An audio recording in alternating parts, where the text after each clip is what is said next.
देखना चाहिए, क्योंकि आज हम एक ऐसे षड्यंत्र से पर्दाफाश करने वाले हैं जिसके कारण पूरी दुनिया में हर साल 90 लाख से अधिक लोग मारे जाते हैं। और इसके पीछे है एक बहुत बड़ा षड्यंत्र, ऐसा षड्यंत्र जिसे जानने के बाद आप हैरत में पड़ जाएंगे।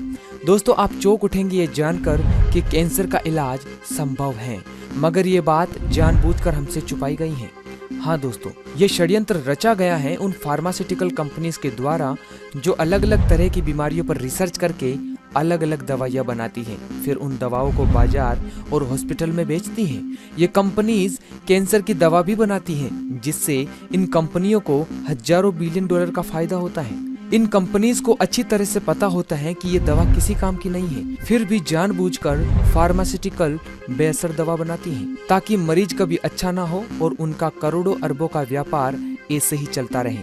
दोस्तों, इस षड्यंत्र में उन महान लोगों का भी हाथ है जो कैंसर का इलाज करते हैं, क्योंकि इन्हीं के द्वारा ही फार्मास्यूटिकल में बन रहा स्लो पॉइजन कैंसर से ग्रसित व्यक्तियों तक पहुंचता है, और इनमें इनका बहुत बड़ा हाथ है। दोस्तों, आपको यह बात जल्द अपने जहन में उतार लेनी चाहिए कि कैंसर का इलाज है, मगर चाहा नहीं गया कि इसका इलाज हो।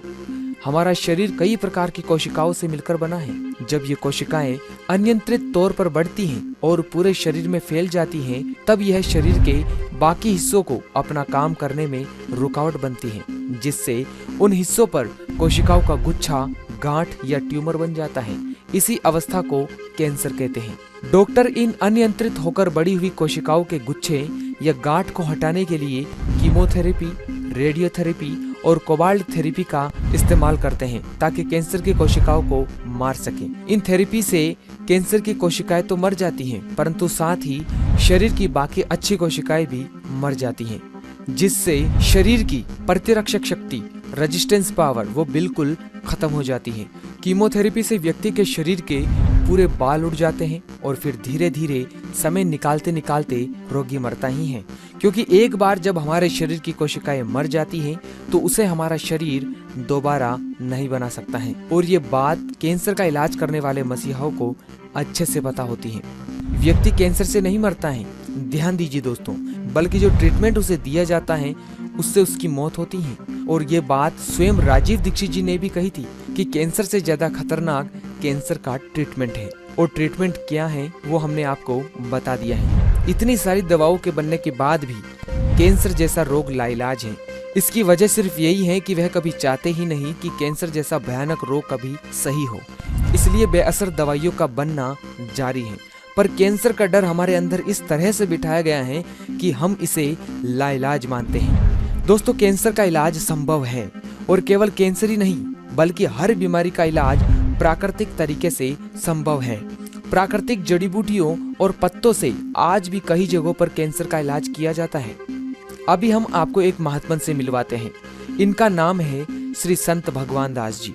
ये चित्तौड़गढ़ के चंदेरिया रोड पर बिरला सीमेंट वर्क्स की लेबर कॉलोनी में बाबा घाट के नाम से प्रसिद्ध आश्रम में रहते हैं, और वहाँ पर ये कैंसर से पीड़ित व्यक्तियों का इलाज करते हैं। इनका कहना है कि किसी भी बीमारी का इलाज प्राकृतिक तरीके से किया जा सकता है, और उन्होंने कई लोगों के असाध्य रोगों को ठीक करके इस बात को सिद्ध भी किया है। दोस्तों, श्री संत भगवान दास जी को 2000 से अधिक जड़ी बूटियों का ज्ञान है। इन्हीं जड़ी बूटियों और पत्तों की मदद से वे असाध्य से असाध्य मरीजों को ठीक करते हैं, और ये सारे दुर्लभ जड़ी बूटियां वे अपने आश्रम में खुद उगाते हैं। इनका ये भी कहना है कि व्यक्ति बिना कीमोथेरेपी किए अगर आश्रम में आता है तो 3rd स्टेज का कैंसर भी यहाँ ठीक किया जा सकता है।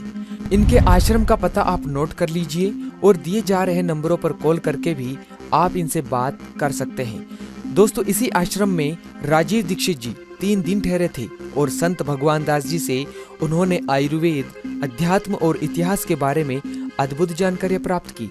और आपको तो पता ही है कि राजीव दीक्षित जी कितने जिज्ञासु थे। दोस्तों, ये बातें हमें स्वयं संत भगवान दास जी ने बताई हैं, क्योंकि हम भी इनके आश्रम में 2 दिन ठहरे थे, और उन्होंने आयुर्वेद के बारे में ऐसी ऐसी दुर्लभ जानकारियां हमें दी हैं, जिसे हम आगे आने वाली वीडियो के माध्यम से आप तक जरूर पहुंचाएंगे।